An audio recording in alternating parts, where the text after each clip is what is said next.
At my birthday party, my mother-in-law whispered something in my husband's ear, and he slapped me in the face. Stunned, I lay there as he turned to walk away, until a slow chuckle escaped my lips. He froze, his face draining of color. Before we continue, I would like to ask you to subscribe to the channel, turn on notifications, and leave a comment about where you are watching from. Let's go back to where it all began. The air in the Harrington estate hung thick with perfume, champagne, and pretense as I watched my birthday party unfold around me.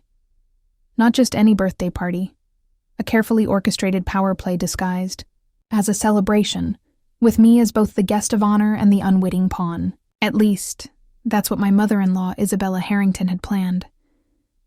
"Darling, you look positively radiant," Isabella cooed, air kissing my cheeks while her eyes remained cold as the diamonds dripping from her ears. "Oliver, doesn't your wife look stunning tonight?" My husband approached, champagne flute in hand, his eyes slightly unfocused. I'd noticed that vacant look more frequently lately, a troubling emptiness behind his usually sharp gaze. Something wasn't right, and hadn't been for months. "You've outdone yourself, Mother," Oliver replied mechanically, his hand finding the small of my back in a gesture that once felt protective, but now felt like a handler's grip. "I'm a lawyer, and not just any lawyer. I've built my career on noticing the things people try to hide. For 3 years, I'd been collecting breadcrumbs, following a trail that led deeper into the Harrington family's rot than I'd initially imagined. Tonight was supposed to be about celebrating another year of my life, but the celebration felt more like circling sharks.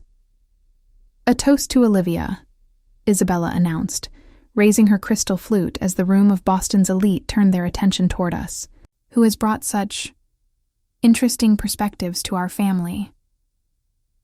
The way she paused before interesting made my skin crawl. I'd never belonged in their world of old money and older secrets, and Isabella had never let me forget it. But I smiled, graciously, playing my part while mentally reviewing the encrypted files safely stored on servers far from the Harrington reach. What happened next seemed to play out in slow motion.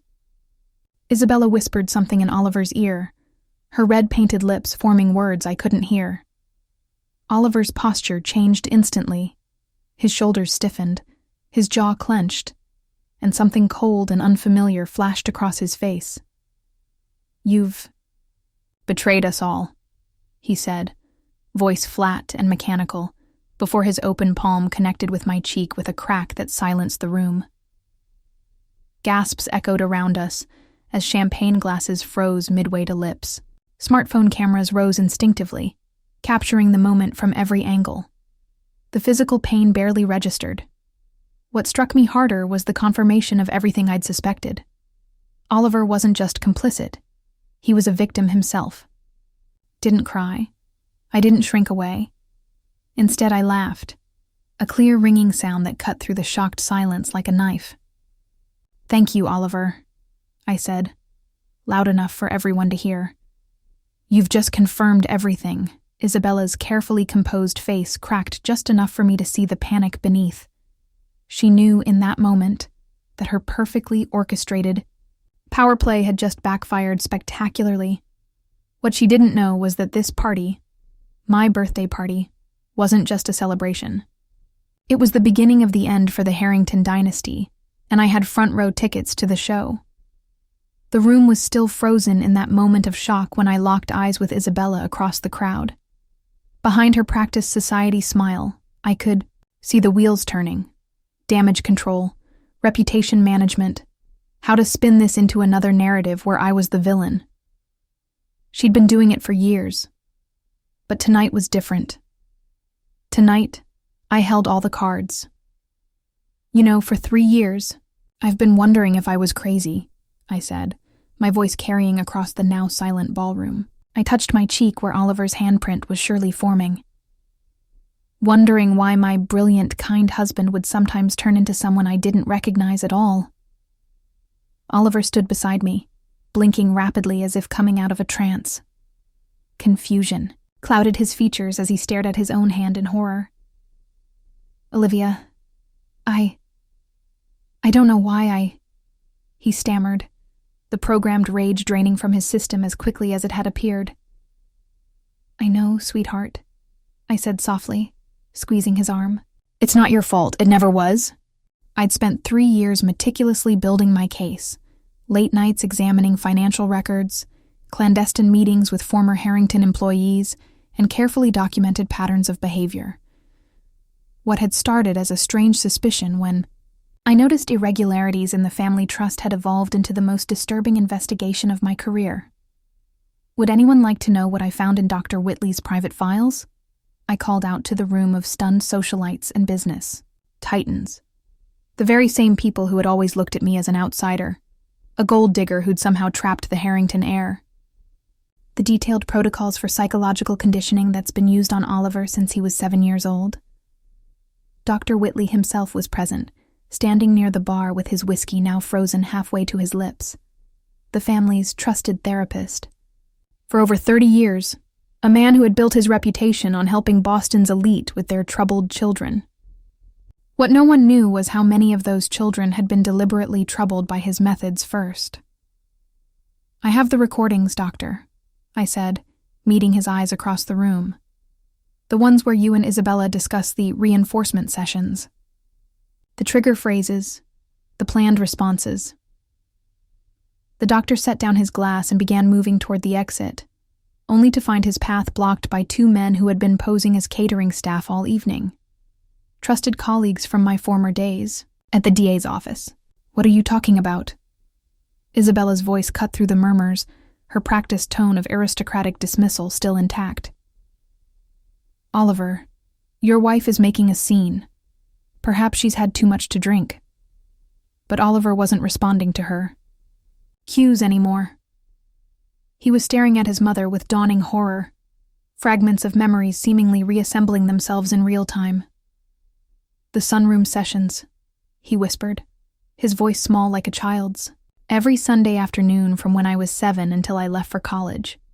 You told everyone I was getting extra tutoring. I reached into my clutch and pulled out a small recorder, pressing play just loud enough for those nearby to hear Isabella's voice. The conditioning is holding well. He rejected the Watson merger proposal exactly as we discussed. He didn't even question why he suddenly felt so strongly against it. Another voice. Dr. Whitley's. The financial implications of redirecting the company this way are significant. The board members will start asking questions. Isabella again. The board answers to us, and Oliver answers to his conditioning. I clicked it off as Isabella's face drained of color. I have hundreds of hours of these recordings, going back 15 years. What had started as my personal investigation into strange financial discrepancies had led me down a rabbit hole of psychological manipulation that spanned decades. The Harrington Empire wasn't just built on old money and shrewd business. It was constructed on a foundation of control, with Isabella as the master puppeteer. After our wedding, you started worrying I'd influence him too much, I continued, addressing Isabella directly now. That's when you and Dr. Whitley enhanced the program, wasn't it? That's when the blackouts started happening. The strange decisions at work, the moments when he'd suddenly turn against me for no reason. Oliver's hand found mine, gripping it like a lifeline. I could feel him trembling. How did you figure it all out? He asked quietly. I'm a lawyer, honey. Finding evidence is what I do. I smiled at him, feeling a surge of protective love. And when the person you love starts changing before your eyes in patterns you can document, you start looking for reasons. What I didn't say, what I would tell him later in private, was how frightened I'd been. How I'd initially wondered if he had a brain tumor or early-onset dementia. How the relief of discovering psychological conditioning had been immediately replaced by the horror of understanding who was behind it. The conditioning program was sophisticated, I explained to the crowd, many of whom were already calling for their cars, eager to distance themselves from the imploding dynasty, designed to leave Oliver with complete agency in most aspects of his life, except those specific areas where Isabella needed control. Business decisions, personal loyalties, and ultimately, his marriage. Dr. Whitley made another attempt to leave, only to be stopped again. "I wouldn't," I called to him. "The FBI has some very specific questions about your medical license and your involvement in what amounts to decades of psychological abuse." Isabella straightened her spine, years of breeding and privilege allowing her to maintain her composure, even as her world crumbled. "You have no idea what you're talking about. This is nothing but the vindictive fantasy of a woman who never belonged in this family." "You're right about one thing," I replied, feeling Oliver's grip on my hand tighten. "I never belonged in this family. But I do belong beside your son, the man you've been systematically abusing since he was a child." The revelation hung in the air like smoke, choking the refined atmosphere of what had started as just another exclusive Harrington gathering. But this was only the beginning. The financial crimes would be even harder for Isabella to dismiss, especially with the evidence already in the hands of the authorities. The murmuring crowd parted as I walked across the marble floor, my heels clicking deliberately with each step. I reached into my clutch again and pulled out a small flash drive, holding it up so everyone could see. "This contains only a fraction of what I've already sent to the Securities and Exchange Commission and the FBI," I announced, my voice echoing in the now hushed ballroom. $340 million. That's how much money the Harrington Foundation has laundered through shell companies and offshore accounts over the past decade. Isabella's mask slipped for just a moment, genuine fear flashing across her perfectly composed features before she recovered. "Preposterous," she scoffed, but her voice lacked its usual commanding presence. "Oliver, control your wife. She's clearly having some kind of breakdown." But Oliver was no longer her puppet. He stood beside me, his own revelation still unfolding, in real time as decades of manipulation began to unravel in his mind. "The evidence is extensive," I continued, addressing the room of Boston's wealthiest and most powerful citizens, many of whom had business ties with the Harringtons. Wire transfers disguised as charitable donations, art purchases at inflated prices to move money between accounts, property deals through dummy corporations in at least 7 countries. I'd been building this case meticulously since that first day I'd noticed discrepancies in the Foundation's annual report. As corporate counsel for several Harrington subsidiaries, I'd had access to financial documents that few outside the inner circle ever saw. What had started as a minor irregularity had led me down a rabbit hole of financial crimes that spanned continents. "The Prescott Hotel development in Singapore," I said, watching several board members shift uncomfortably. "The one that mysteriously collapsed after the Harrington Group pulled funding?" "That wasn't a business decision. That was because the development was a shell, a way to funnel money through construction costs that never existed." I turned to face a prominent senator who was edging toward the door. "Senator Michaels, those campaign contributions you received from Harrington subsidiaries? The SEC has those records too. I'd suggest calling your lawyer tonight." The beauty of financial crimes is the paper trail. No matter how clever you think you are, money always leaves footprints. And Isabella, for all her cunning, had grown overconfident after decades of operating above the law. "The Monaco art auction last spring," I continued. $23 million for an unknown artist's work? The artist who happened to be the nephew of the Saudi investor you needed for the Tehran bypass deal? I have the emails discussing exactly how that money would find its way back to Harrington accounts. Oliver's face had gone pale. Despite being the public face of many Harrington enterprises, he'd been kept in the dark about the illegal operations, another form of Isabella's control.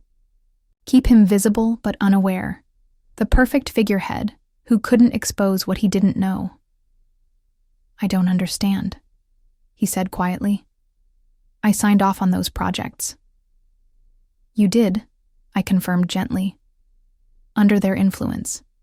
During those quarterly strategy sessions with your mother and Dr. Whitley, the ones you could never quite remember clearly afterward."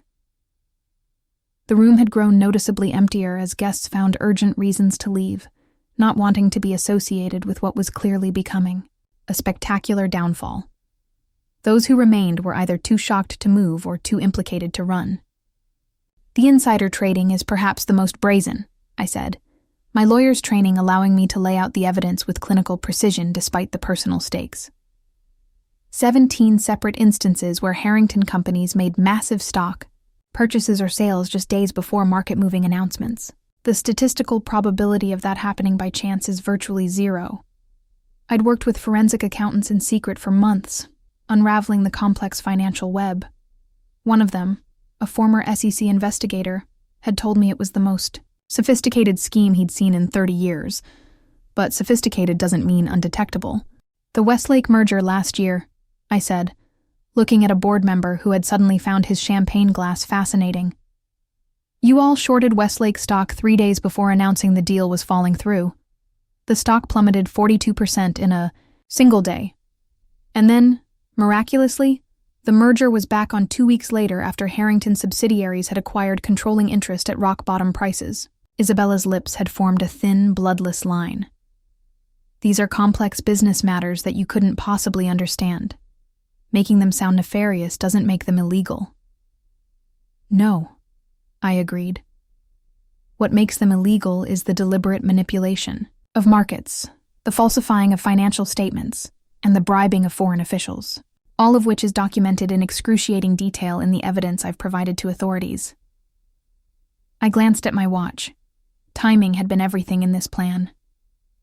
The SEC isn't known for working quickly, I said. But when evidence of this magnitude lands on their desks, even they can move with remarkable speed. As if on cue, phones around the room began buzzing and chiming with news alerts. I didn't need to look at the notifications to know what they said. The Harrington investigation had just gone public. You've been so careful all these years, I said to Isabella, genuine curiosity in my voice. What made you think you could control me the way you controlled everyone else? Her expression hardened. Because you're nothing. A scholarship girl, from a forgettable family who caught my son's eye. I've destroyed people with far more standing and resources than you. I smiled then, not with malice, but with something like pity. That's where you miscalculated. You saw me as someone trying to climb into your world. You never considered I might be perfectly positioned to bring that world down. The financial house of cards had already begun to collapse. By morning, Harrington stocks would be in free fall, board members would be distancing themselves, and decades of financial manipulation would be exposed to public scrutiny. But the night wasn't over yet. The psychological conditioning and the financial crimes were only 2 pieces of the puzzle. The real reckoning was just beginning to unfold around us. The moment. Oliver's hand had struck my cheek. Dozens of smartphones had risen instinctively, capturing the scene from every angle. In this age of constant documentation, even Boston's elite couldn't resist the reflex to record a shocking moment. What they didn't realize was how perfectly it played into the plan I'd been orchestrating for months. You know what's fascinating about psychological conditioning? I said, my voice carrying across the now thinning crowd. It's most vulnerable when it's exposed to public scrutiny. The spell breaks when the manipulation is witnessed by others. I touched my cheek again, feeling the slight sting that remained. The physical pain was nothing compared to the agony of watching the man I loved being used as a weapon against me. Against himself, really, for all these years. That slap wasn't just a husband striking his wife, I explained. It was the culmination of a trigger phrase Isabella whispered to Oliver moments before, a command implanted through years of conditioning. And every single person in this room just witnessed it. My phone buzzed in my clutch. I pulled it out to find exactly what I'd expected. Dozens of notifications as the video of the incident began spreading across private social channels. By morning, it would reach mainstream media alongside the financial allegations. You've turned what should have been a private family matter into a public spectacle, Isabella hissed, her composure finally beginning to crack. This behavior is precisely why you never belonged in this family. I laughed then, not out of humor but out of the absurd irony. A private family matter? Is that what you call decades of psychological abuse and financial crimes? Is that what you call manipulating your own son until he's nothing more than your puppet? Oliver had gone silent beside me, his eyes fixed on his mother with dawning comprehension. I could almost see the memories reassembling themselves in his mind. Years of therapy sessions that left gaps in his memory, business decisions he couldn't recall making, arguments with me that seemed to materialize from nowhere. The conditioning was never supposed to be this obvious, Dr. Whitley muttered, seemingly forgetting himself in his professional fascination. The trigger response should have been subtler. Oh, it usually was, I agreed. But I've spent months documenting the patterns, identifying the triggers. I knew exactly what would happen tonight when Isabella whispered those words to him. I turned to the remaining guests, many of whom were discreetly recording everything on their phones. You've all just witnessed a man being forced to act against his will through psychological manipulation that began when he was a child. How many of you have children in therapy with Dr. Whitley? How many of your board members suddenly changed their votes after private meetings with Isabella? The murmurs grew louder as uncomfortable glances were exchanged across the room. The Harringtons' influence ran deep in Boston society. How many others had been manipulated over the years? One of the senior board members approached Oliver cautiously. Is this true, Oliver? Have you been? He couldn't seem to find the right word. Programmed? I supplied. Conditioned. The evidence is substantial. And now, thanks to everyone's smartphones, it's also being broadcast in real time. I held up my phone to show the first news alert. Harrington heir appears to attack wife at gala. Family under investigation for financial crimes. Isabella lunged for my phone but was intercepted by Oliver, who finally found his voice. Enough, Mother, he said, his tone devoid of its usual deference. I want to know everything, every session, every trigger, every time you've used me as your puppet. I'd prepared for many outcomes tonight, but nothing was as vindicating as watching Oliver stand up to his mother for perhaps the first time in his life. The conditioning was breaking down in real time, accelerated by the public exposure. This is absurd, Isabella protested, but her voice had lost its authority. Oliver, you're confused. We'll have Dr. Whitley help you understand. Dr. Whitley won't be helping anyone for a very long time, I interrupted. Not after the medical board reviews the evidence of his unethical practices. One of Boston's most respected psychiatrists had edged closer during our exchange, Dr. Eleanor Chen. I'd consulted her anonymously during my investigation, and she'd helped me understand the mechanisms of the control being exerted over Oliver. What they've done is called coercive control, she explained to the stunned onlookers. It's a form of psychological abuse that's increasingly recognized in clinical and legal settings. What makes this case particularly disturbing is that it appears to have begun in childhood.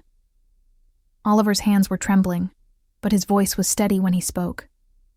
I always felt there was something wrong with me.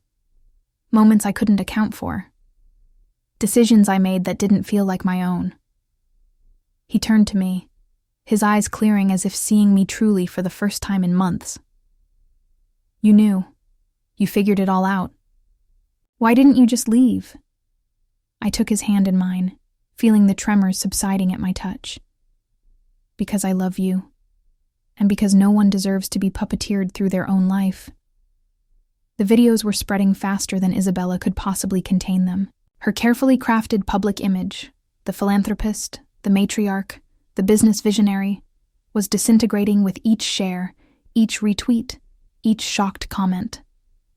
You've destroyed everything, she whispered, her eyes darting around. The room as former allies became witnesses, their loyalties evaporating in the face of potential scandal. No, Isabella, I corrected her gently. You destroyed everything the moment you decided your son was a tool rather than a person. I'm just making sure the truth isn't buried along with all your other victims.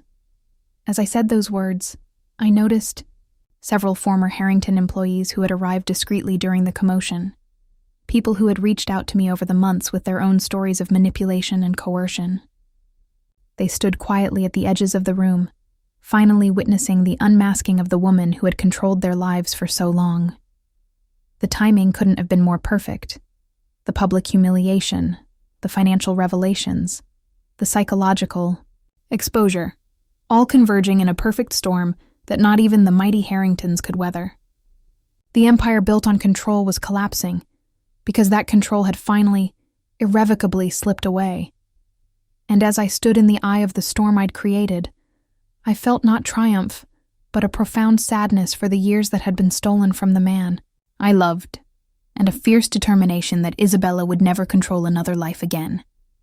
As the carefully constructed facade of Harrington power crumbled around us, I watched Oliver undergo his own transformation. It was like witnessing someone wake from a decades-long dream, disoriented yet increasingly clear-eyed with each passing moment. "All these years," he murmured, his voice gaining strength as he turned to face his mother. "All these years, I thought there was something wrong with me. The blackouts, the decisions I couldn't explain, the strange gaps in my memory." Isabella's composure was failing her now, the practiced society smile replaced by something harder, more desperate. "Oliver, darling, you're confused. We can discuss this privately." "No more private discussions," he interrupted, and I could hear the newfound steel in his voice. "No more sunroom sessions. No more therapeutic interventions that I can't remember afterward." The remaining guests watched in stunned silence as Oliver Harrington, who had never so much as raised his voice to his mother in public, stood his ground against the woman who had puppeteered his life. "I want to know everything," he demanded. "Every trigger phrase, every implanted response, every decision you've forced me to make against my own judgment." Dr. Whitley, perhaps sensing an opportunity to shift blame, stepped forward. "The conditioning was never meant to be harmful, Oliver. It was designed to protect you from making unfortunate choices." His eyes flicked toward me meaningfully. "Unfortunate choices like marrying a woman smart enough to see through your manipulation?" I suggested coolly. Oliver's hand found mine again, squeezing it like an anchor in a storm. "How did it work?" he asked, addressing both his mother and the doctor. "I need to understand what you've been doing to me." Dr. Whitley couldn't seem to help himself. Like many who considered themselves intellectual architects, he had a weakness for explaining his designs. "The basic framework was established during your childhood. Weekly sessions, ostensibly to help with your anxiety after your father's death. We created specific neural pathways that could be activated through certain verbal and environmental triggers." "My father's death," Oliver repeated slowly. "The boating accident when I was 7. A new horror dawned on his face. Was that even real? For the first time, Isabella looked genuinely alarmed. "Of course it was real. How dare I suggest what?" Oliver challenged. "That you might have orchestrated that too? You've manipulated everything else in my life. Why not its defining tragedy?" I made a mental note to look into the circumstances of Jonathan Harrington's death more thoroughly. It hadn't been part of my investigation, but Oliver's instincts deserved to be explored. "The conditioning became more sophisticated as you matured," Dr. Whitley continued, seemingly unable to stop his clinical exposition now that it had begun. "Different trigger phrases for different desired outcomes. Business decisions, personal relationships, political positions." "And my marriage?" Oliver asked quietly. Dr. Whitley glanced at Isabella, who gave an almost imperceptible nod. There was no point in denying what was already exposed. "Your mother was concerned about Olivia's influence," he admitted. "We implemented a specific protocol after your engagement. Nothing too intrusive, just subtle redirections when necessary." "Subtle redirections," Oliver repeated incredulously. "Like making me strike my wife in public?" "That wasn't supposed to happen," Dr. Whitley insisted, professional pride clearly wounded. "That response was designed for private settings only, a last resort if she confronted you with certain information. The limbic override should have been more controlled." I couldn't help but laugh at the absurdity. "You're not upset about programming him to hit me?" You're upset that the programming worked too well in the wrong context? Isabella stepped forward, drawing herself up with the last vestiges of her aristocratic authority. Everything we did was to protect the family legacy, Oliver. The Harrington name stands for something in this city. We couldn't allow it to be undermined by emotional decisions. Emotional decisions like loving someone you didn't choose for me? Oliver's voice was quiet but steady. Emotional decisions like questioning business practices that turned out to be criminal? Around us, the remaining guests were edging toward the exits, not wanting to be associated with what was clearly becoming a historic downfall. Boston society thrived on scandal, but only from a safe distance. You've been fighting the conditioning for years without even knowing it, I told Oliver gently. Those terrible headaches after board meetings. The insomnia when you went against their suggestions. Your body was trying to tell you something was wrong. Dr. Chen, the psychiatrist who had helped me understand the methods being used on Oliver, spoke up. The good news, Mr. Harrington, is that once coercive conditioning is exposed, its power diminishes significantly. The awareness you're developing now is the first step to breaking its hold completely. Can it be undone? Oliver asked her. Vulnerability and hope mingling in his voice. With time and proper therapeutic support, real support, not what you've been receiving. Yes, she assured him. The mind has remarkable resilience. As they spoke, I noticed Isabella eyeing the French doors that led to the terrace. She was calculating her escape, probably to a contingency plan she'd established years ago for just such an emergency. The Harringtons had weathered scandals before, though nothing of this magnitude, and Isabella would have prepared for even the worst-case scenario. Don't, I said quietly, meeting her eyes. There's nowhere to go that this won't follow you. As if to confirm my words, the distant wail of sirens became audible, growing louder by the second. Oliver turned to his mother, decades of manipulation crystallizing into a moment of perfect clarity. All my life you told me everything you did was to make me stronger, to prepare me to lead. But you never wanted me to lead, did you? You just wanted a public face for your empire. Someone who would do exactly as you instructed without question. Isabella's mask slipped completely then, revealing the cold calculation beneath. You were always weak, just like your father, too easily swayed by sentiment. The Harrington legacy required a steadier hand. My father, Oliver said slowly. Did he discover what you were doing? Is that why he died in that accident? The slight widening of Isabella's eyes was all the confirmation he needed. My God, he whispered. How many lives have you destroyed? The sirens were louder now, unmistakably approaching the estate. Several guests who had lingered too long began moving hurriedly toward the exits, but the catering staff, who I'd arranged weeks ago from a security firm rather than Isabella's usual service, smoothly moved to block the doorways. No one leaves until the authorities arrive, I announced. You're all witnesses now. As the blue lights began to flash through the windows, casting strange shadows across the opulent ballroom, I watched the final moments of Isabella Harrington's reign. She stood alone now, abandoned by allies, exposed by family, her elaborate web of control unraveling thread by thread before her eyes. And beside me, Oliver straightened his shoulders, perhaps standing truly on his own for the first time in his adult life. The ballroom doors swung open with a decisive thud as 6 FBI agents entered, followed by 2 SEC investigators I recognized from previous meetings.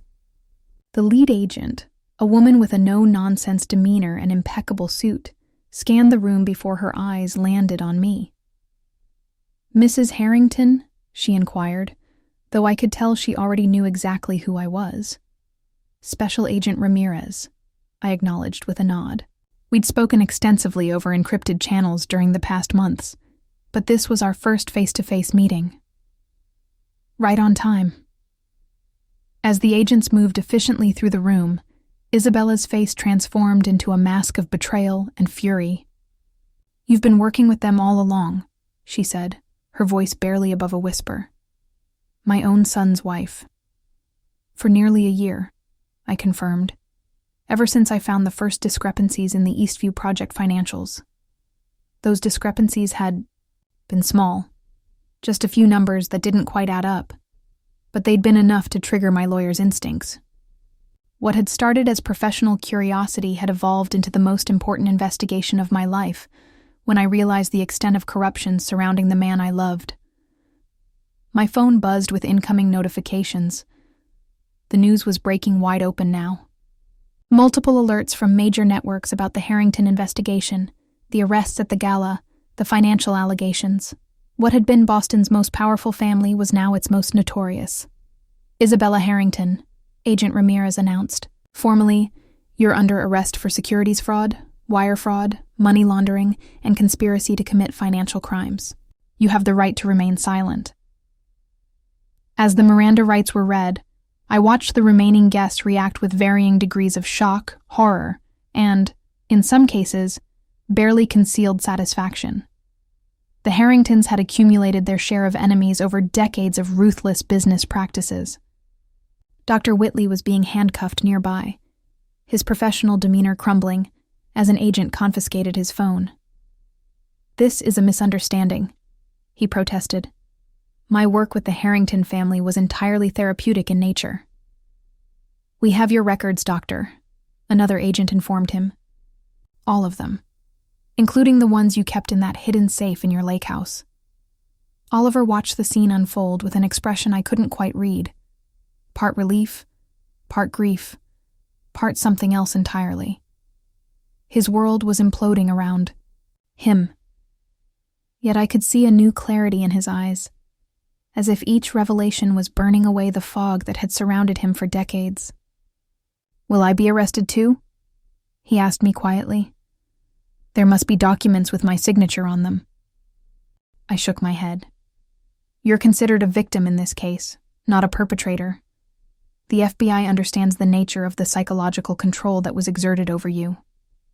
In truth, I'd spent weeks ensuring that Oliver would be protected legally, providing evidence of the conditioning, documentation of his manipulated state during key decisions, and testimony from former employees who had witnessed his mother's control tactics. As Isabella was led toward the door, she paused near us, her handcuffed wrists held awkwardly before her. Gone was the imperious society matron. In her place stood a woman facing the consequences of decades of manipulation and crime. "You won't survive this," she told Oliver coldly. "You've never made a decision without my guidance. The board will remove you within a week." Before Oliver could respond, one of Boston's most prominent investment bankers stepped forward, Elliot Chambers, who had been watching the proceedings with increasing interest. "Actually, Isabella," Chambers said, "I suspect the board will be quite relieved to have Oliver operating free from your influence. Many of us have had concerns about certain decisions for years but couldn't identify the source of the problem." Other business leaders in the room nodded in agreement, already recalibrating their positions in the new reality where the Harrington name was toxic, but Oliver himself might be salvageable. "The vultures are circling already," Isabella observed with a bitter smile. "Remember this moment, Oliver, when your so-called allies turn on you too." Agent Ramirez nodded to her colleagues, who began leading Isabella away. As they passed through the grand foyer, news cameras flashed from outside. The Harrington arrest was being documented for the morning papers, for history books, for business school case studies on how not to run a family empire. Several other arrests followed. The family's private banker, their chief financial officer, 2 board members who had been most deeply involved in the fraudulent activities. Each person led away in handcuffs represented another strand in the web of corruption I'd spent months unraveling. Oliver turned to me, his eyes filled with a mixture of pain and gratitude. "How did you manage all this without me knowing?" "I had help," I admitted, gesturing to where my former colleague from the DA's office stood conferring with the SEC investigators. "Mark has been working with the Financial Crimes Unit for years. When I brought him my initial findings, He helped me build the case properly. The once glamorous birthday gala had transformed into a crime scene, with agents collecting evidence, taking statements, and securing the premises. The elite guests who had come to celebrate were now potential witnesses, their smartphones and statements being collected methodically. News alerts continued to flood in. The Harrington stock was already plummeting in after-hours trading as investors raced to distance themselves from the scandal. By morning, the financial impact would be measured in billions. "You know what happens next," I told Oliver gently. "This is going to be everywhere. Every newspaper, every financial program, every gossip column. The Harrington name won't be the same after tonight." He nodded slowly, his eyes moving around the ballroom where he'd spent countless evenings entertaining Boston's elite. "Maybe it shouldn't be," he said finally. "Maybe it needs to be burned down and rebuilt as something better." Agent Ramirez approached us again, her expression professional but compassionate. "Mr. Harrington, we'll need your statement, but it can wait until tomorrow if you prefer.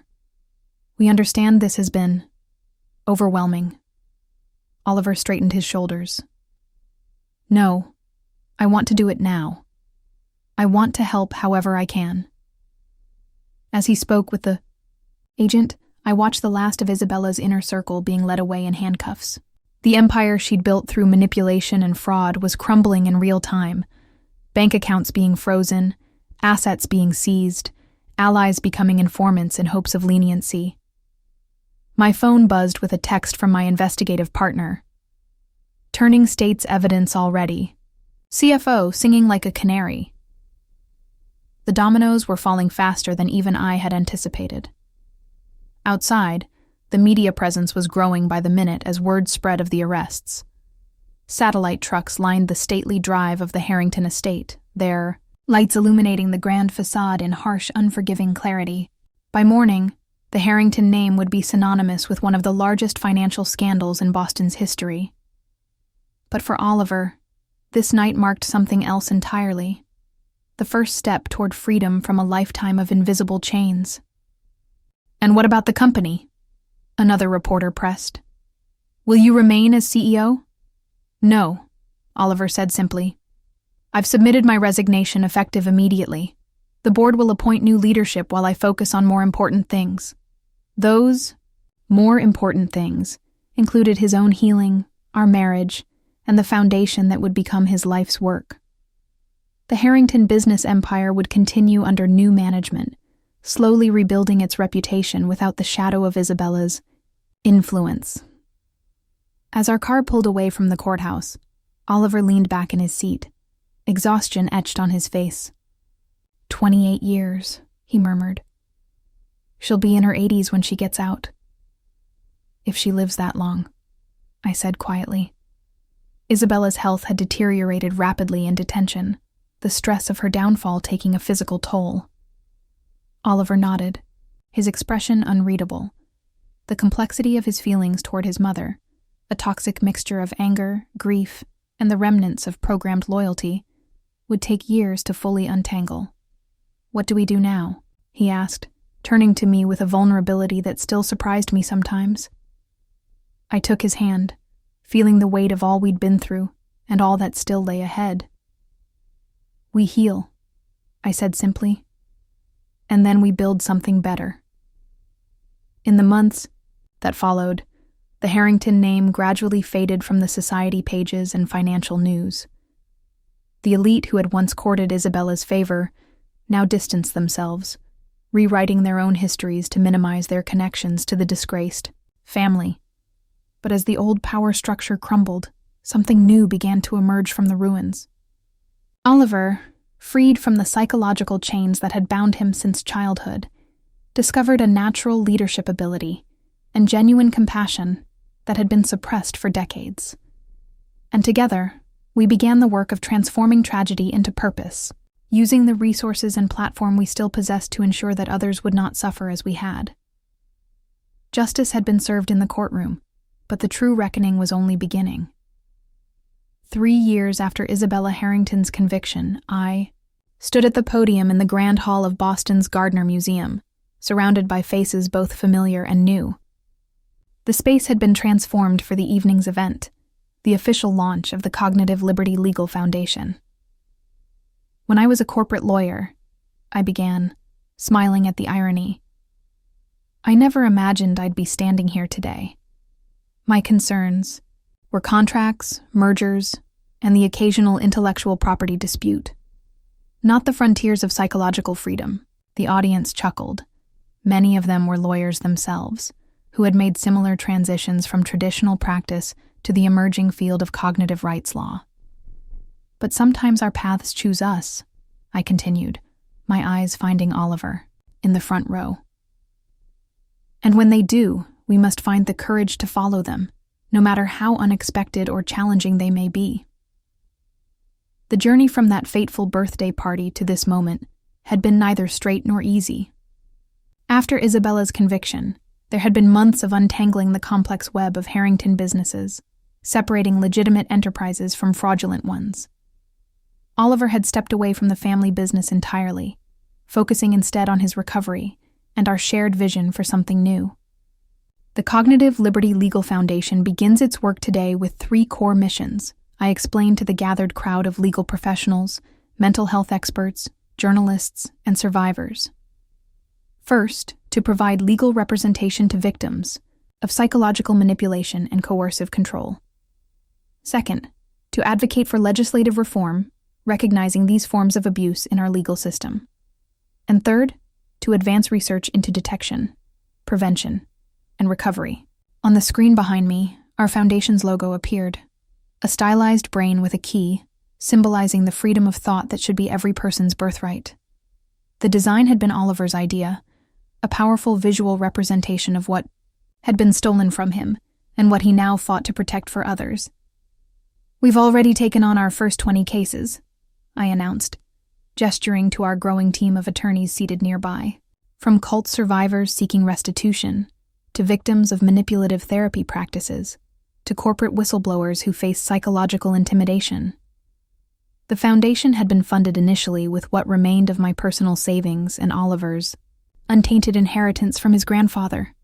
But in the months since we'd announced our intention to launch, donations had poured in from unexpected sources, former Harrington employees, other survivors of coercive control, and even several board members who had been peripheral to Isabella's schemes and were seeking redemption. The law has always evolved to address new understandings of harm, I continued. Once we had no legal framework for workplace harassment, domestic psychological abuse, or digital privacy violations.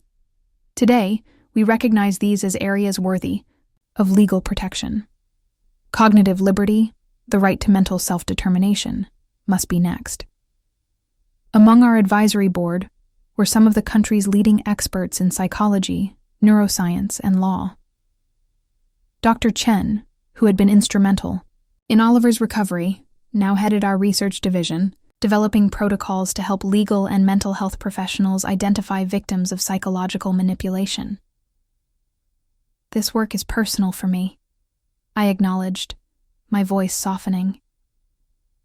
I watched someone I love struggle to reclaim his own mind from those who sought to control it. But this issue extends far beyond my family's experience. In the years since Isabella's conviction, hundreds of people had come forward with their own stories of psychological manipulation. From corporate settings to religious organizations, from intimate relationships to educational institutions. What had once been discussed only in whispers was now being examined in the harsh light of public scrutiny. The techniques used to compromise cognitive liberty are becoming more sophisticated every day, I warned. From targeted digital manipulation to refined psychological conditioning methods. The law must evolve to meet these challenges, and that's why we're here. After my speech, as guests mingled among displays explaining our current cases and legislative initiatives, Oliver joined me near the refreshment table, slipping his arm around my waist. "You were brilliant," he murmured, pressing a kiss to my temple. "Though I still think you should have mentioned the Stockholm Symposium next month," I laughed, leaning into his embrace. "I thought we agreed not to overload them with information on the first night." The changes in Oliver over the past 3 years had been remarkable to witness. The programmed responses had faded as Dr. Chen's therapeutic techniques took hold. The headaches had disappeared entirely 6 months after Isabella's arrest. Most significantly, the confident, compassionate man I'd glimpsed in fragments during our early relationship had fully emerged, no longer shadowed by his mother's influence. "Excuse me, Mrs. Harrington?" I turned to find a young woman in her early 20s, clutching a business card nervously. "I'm sorry to interrupt, but I wanted to thank you personally," she said, her voice barely above a whisper. "My father was involved with New Light Academy, the school with the behavior modification program. Your foundation's lawsuit is the reason they shut down last month." I remembered the case well. A supposedly elite preparatory school that had been using questionable psychological techniques to enforce compliance in troubled teens. Our investigation had revealed practices disturbingly similar to those Dr. Whitley had employed on Oliver. "You don't need to thank me," I told her sincerely. "I'm just glad you're free of their influence now." "I'm starting law school in the fall," she confided. "I want to do what you're doing someday." As she walked away, Oliver squeezed my hand. "Another recruit for the cause." "We're going to need them," I replied. "This is just the beginning." Later that night, as we drove home along Boston's lamplit streets, I reflected on the cyclical nature of trauma and healing. Isabella's actions, born from her own distorted view of power and control, had created ripples of harm that extended far beyond her immediate family. But now, those same ripples were being transformed into waves of change, potentially helping thousands who had suffered similar abuses. "What are you thinking about?" Oliver asked, noticing my contemplative silence. "Just how strange life is," I answered. 4 years ago, I was trying to make partner at a corporate firm and worrying about what to wear to the parties your mother hosted.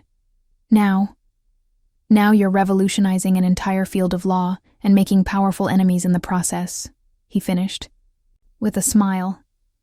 "Just like you were always meant to." The Cognitive Liberty Legal Foundation was still small, still finding its footing in the complex intersection of law, psychology, and human rights. But we had something powerful driving us forward. The lived experience of what happens when the sanctity of the mind is violated, and the fierce determination to prevent others from suffering the same fate. As we pulled into our driveway, not the Harrington mansion where we'd once lived, but a modest brownstone we'd chosen together, I felt a sense of peace that had been elusive during the years of investigation and trials. "You know what today is?" Oliver asked as we walked hand in hand to our front door. I paused, calculating dates in my head. 4 years exactly since that birthday party. He nodded, a wry smile playing at his lips. "Happy anniversary of the night? You brought down an empire." I laughed, the sound echoing in the quiet street. "And happy anniversary of the day you began to truly live. The path forward wouldn't be easy. Powerful interests opposed our work, and the legal territory we were charting remained largely unexplored. But as we stepped into our home, I knew with absolute certainty that every risk had been worth taking, every battle worth fighting. Because in the end, there is no greater freedom than the liberty of one's own mind, and no more important cause than defending it.